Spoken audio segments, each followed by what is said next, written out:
โอเคสำหรับคลิปนี้แม่นเป็นคลิปที่จะมาสอนวิธีสมัครและวิธีดาวน์โหลดแอป Trust Wallet ในการเก็บเหรียญดิจิตอลก่อนอื่นขอแนะนำให้ท่านเข้าไปสู่แอปที่มีชื่อว่า Play Store เนาะแล้วก็ให้พิมพ์คำว่า Trust Wallet เนาะพิมพ์ตามในคลิปวิดีโอนี้ได้เลย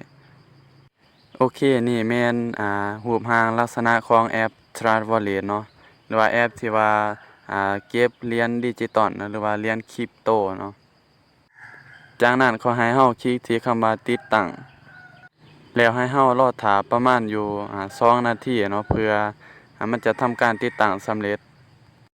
ในตอนนี้มันก็ผ่านไปอยู่2นาทีแล้วเนาะในการติดตั้งก็ถือว่าสำเร็จเรียบร้อยแล้วขอให้เราคลิกที่คำว่าเปิดสำหรับใครที่เคยสมัครมาแล้วหรือว่าจื้อบัญชีเก่ามาแล้วจื้อวลีทั้ง12เก่ามาแล้วให้เราคลิกที่ด้านรูปนี้เลยเนาะแต่ถ้าหากไผที่กำลังโหลดมาใหม่หรือว่าสมัครมาใหม่เนาะต้องการจะเปิดกระเป๋าใหม่แม่นให้เฮาคลิกที่บล็อกสีฟ้านี่เลยซึ่งเฮาสามารถเฮ็ดตามคลิปวิดีโอนี้ได้เนาะจากนั้นขอให้เฮาติ๊กเครื่องหมายถืออยู่ด้านรูมแล้วเฮามาคลิกที่คำว่าต่อไปหรือว่า continue ในที่นี้แม่นให้เฮาตั้งรหัสผ่านในการเข้าสู่ระบบแอปส่วนในที่นี้เนาะก็ให้ทุกคนสามารถติ๊กเครื่องหมายถือหมด3บล็อกเลยเนาะเมื่อเฮาติ๊กสำเร็จแล้วให้เฮาคลิกที่คำว่า continue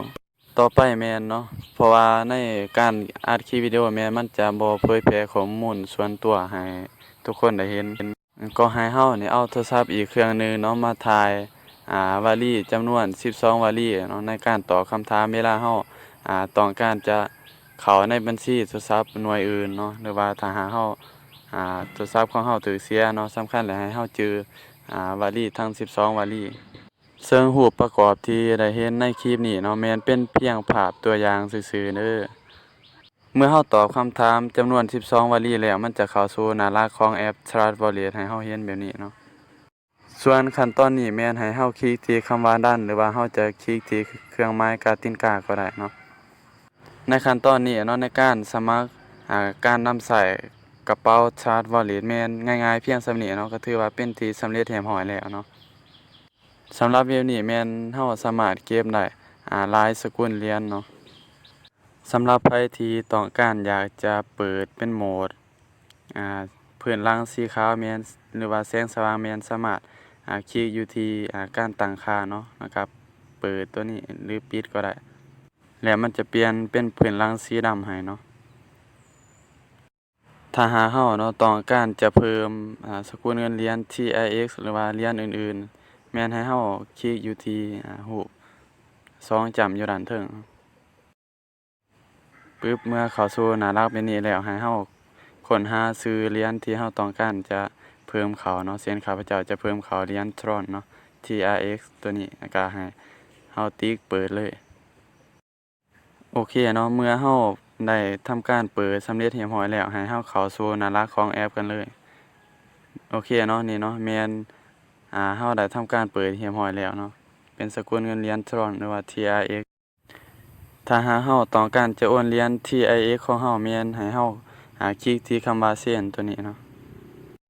จากนั้นก็ให้เราวางลิงก์ที่อยู่กระเป๋าที่เราต้องการจะโอนให้เนาะเช่นตัวอย่างว่ากระเป๋าตัวนี้เนาะส่วนบล็อกที่2แม่นจำนวน TRX ที่เราต้องการจะโอน